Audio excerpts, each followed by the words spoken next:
So I thought I knew the Pokemon franchise, and I thought I knew it well. I grew up with Pokemon, playing all the games, collecting the cards as a kid, and I thought I knew the series. I thought I was familiar with the mainline games, and for the most part I am, but I thought I had it down packed.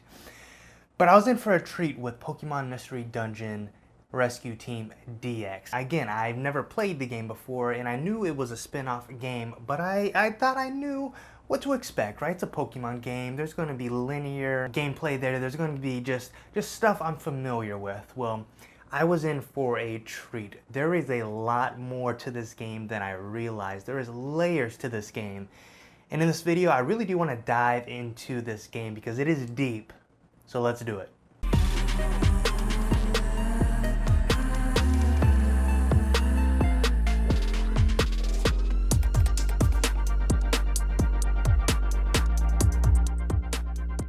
So for those of you who don't know, the Pokemon Mystery Dungeon series is a spin-off from the mainline games, really in a dungeon crawler experience. And I've never really played a dungeon crawler before, so right off the bat I was already experiencing something new. But before I even get into the dungeon aspect, and there is a lot there, I do want to take a look at the hub world, the Pokemon Square, the city, the shops, the locations, the different things you can buy and interact with within the hub world, because even in that aspect, there was layers that I was just kind of uncovering and really discovering for myself.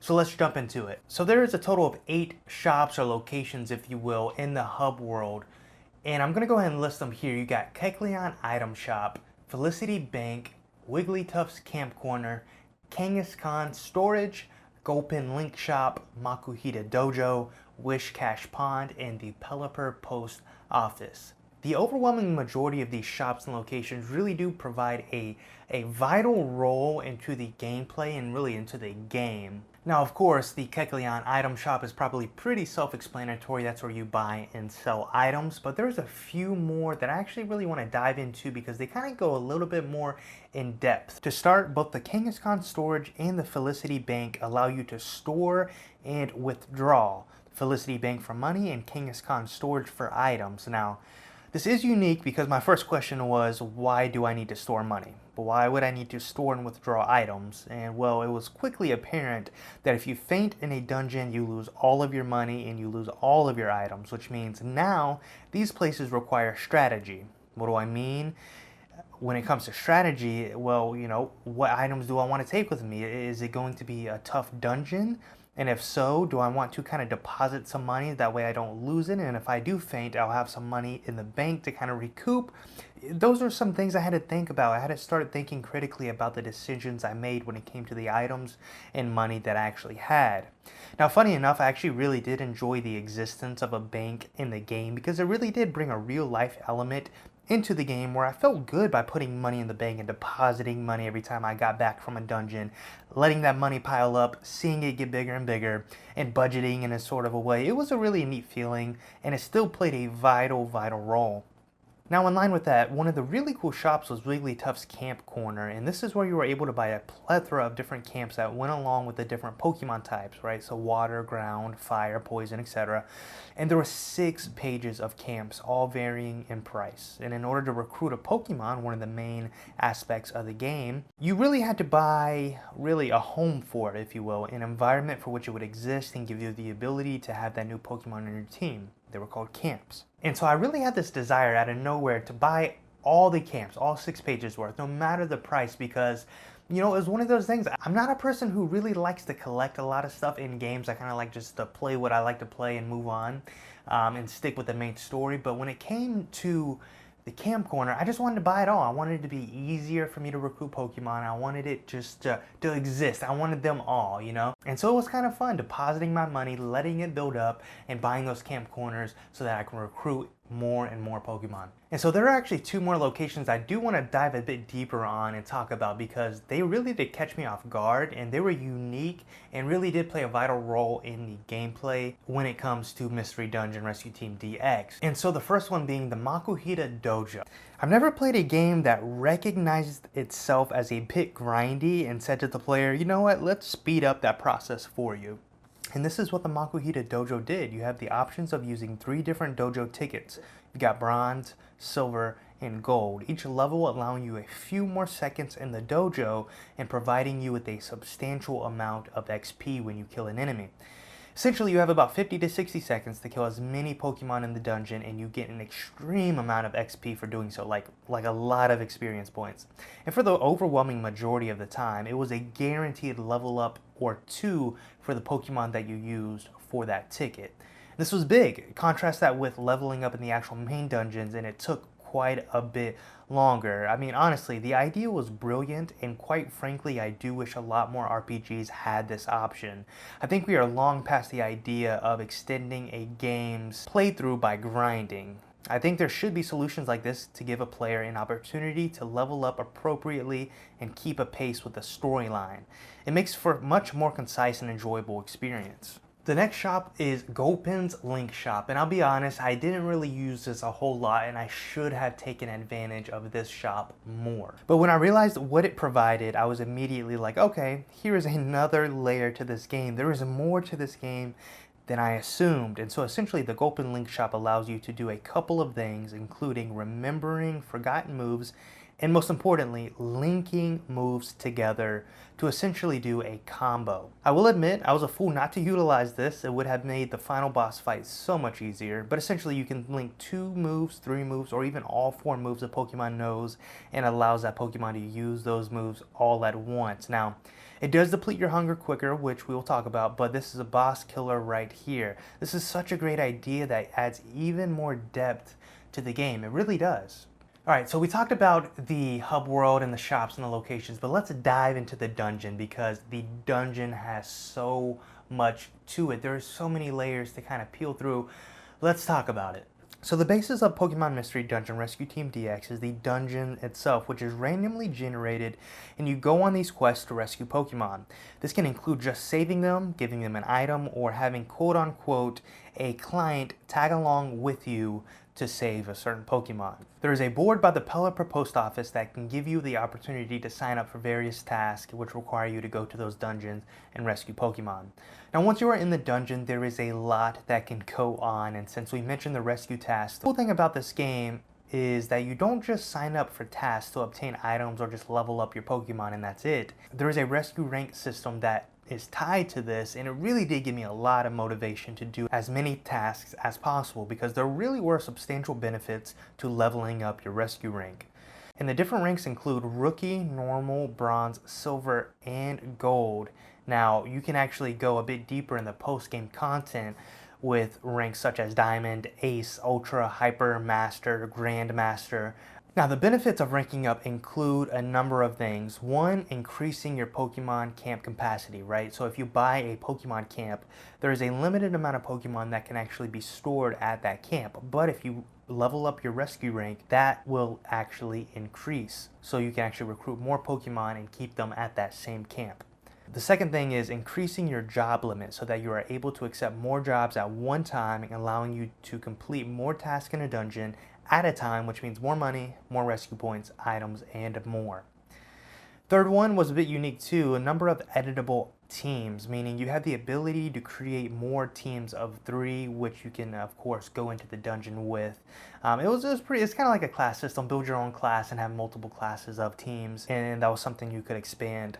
And the fourth thing though, you get also rewarded some pretty decent items when you rank up. Honestly, when they do give you items, they give you a plethora of them and some pretty good ones that we will of course talk about later in this video. And lastly, this one is actually one that I was looking forward to the most, and that was expanding your toolbox or backpack, really, your storage, which increased and ironically was a very vital increase that was needed because you obtained so many items so quickly.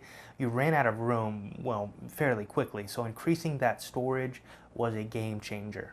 And speaking of items, let's talk about the wide array of items that exist in this game because it blew me away how many items really are in this game. There's a lot, trust me, there is a lot. I was first caught off guard when I saw the items in the dungeons. I mean, if you're familiar with Pokemon, you don't really see items except Pokeballs, but when it comes to just items on the ground or on the floor, you don't really see them. But in Pokemon Mystery Dungeon, inside of the dungeons, you visibly see them and you can go and pick them up. And if you have played Mystery Dungeon before, this concept actually does make sense because the items are very central to the gameplay and you will use them a lot.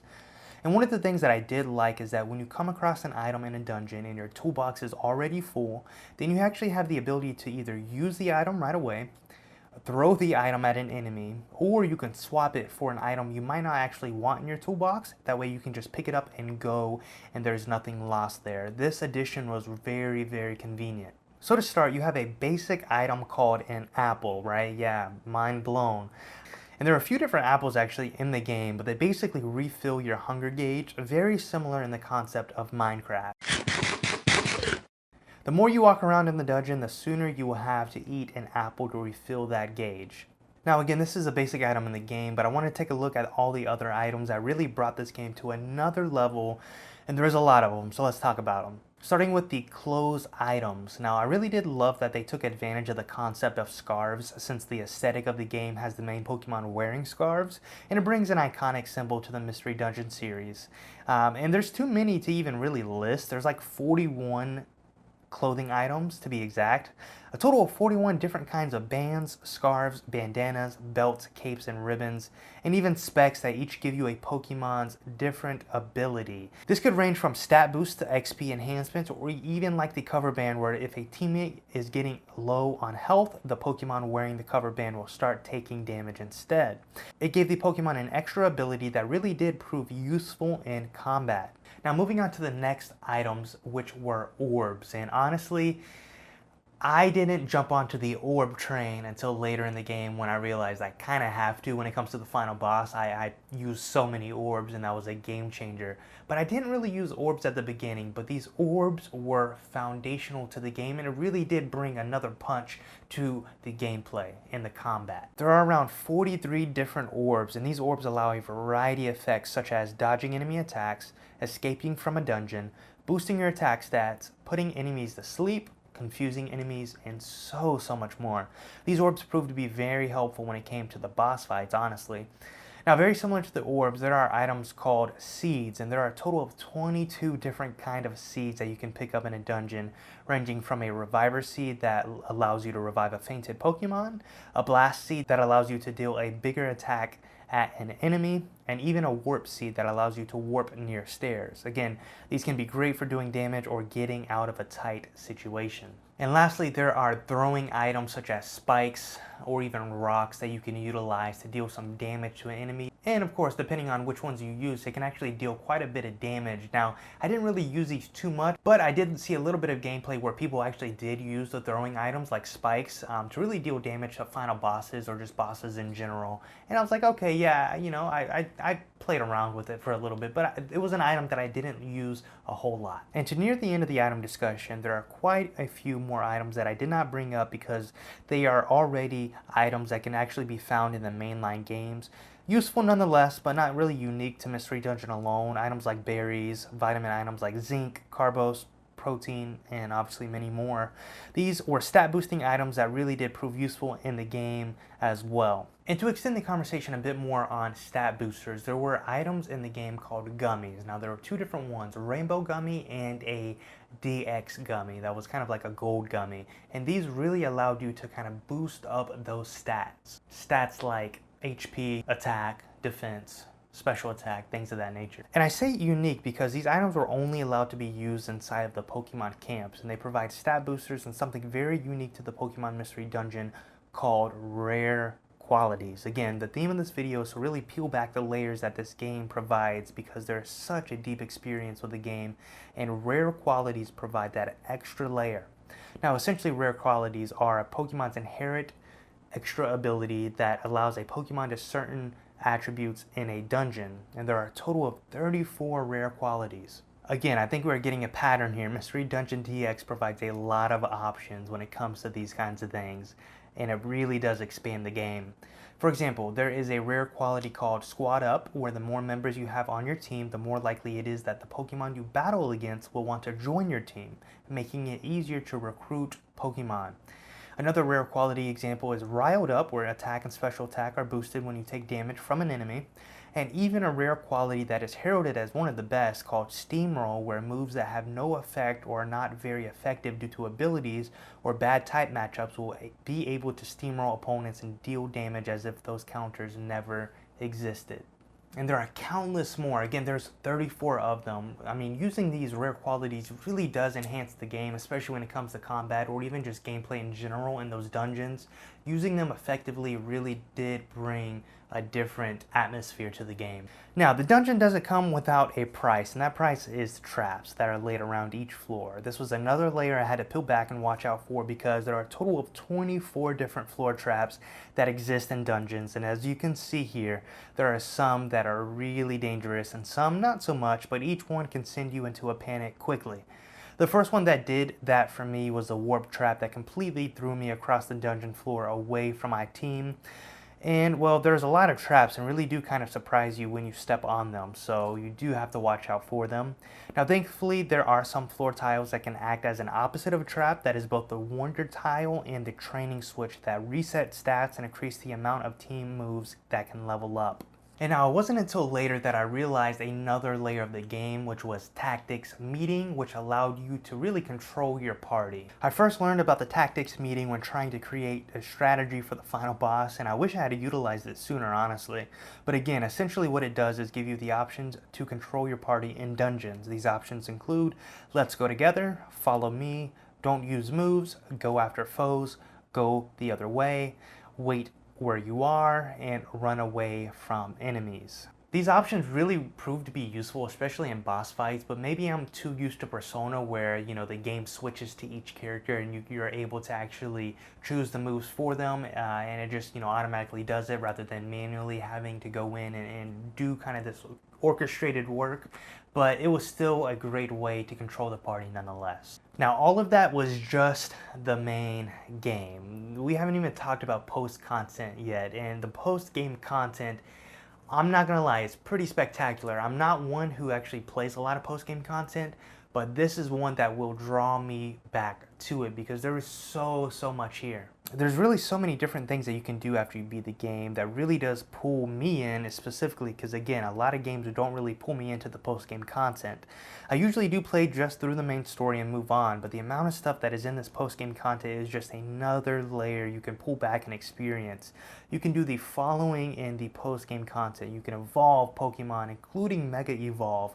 You can recruit shiny Pokemon. You can recruit and fight many more legendary Pokemon. And when I say many, there is a lot of legendary Pokemon that is in the post-game content. You can reach Grandmaster Rescue rank to really get that full 100% completion. And all that to say, there is still more story-driven elements in the post-game as well, so it is really jam-packed. I've said it a million times, but I'll say it again, right? There's more than meets the eye when it comes to Pokemon Mystery Dungeon Rescue Team DX. There's so much here. There were so many layers I had to kind of peel back and just discover for myself and really get used to and adapt, because it's such a game that has depth to it. And you never would really think that, because if you just look at the cover or if you just have preconceived notions when it comes to the Pokemon games, you might just assume one thing or assume another like I did. But that's not the case. You can't do that. Now I can officially say, as a Pokemon Mystery Dungeon fan, Nintendo, remake the others.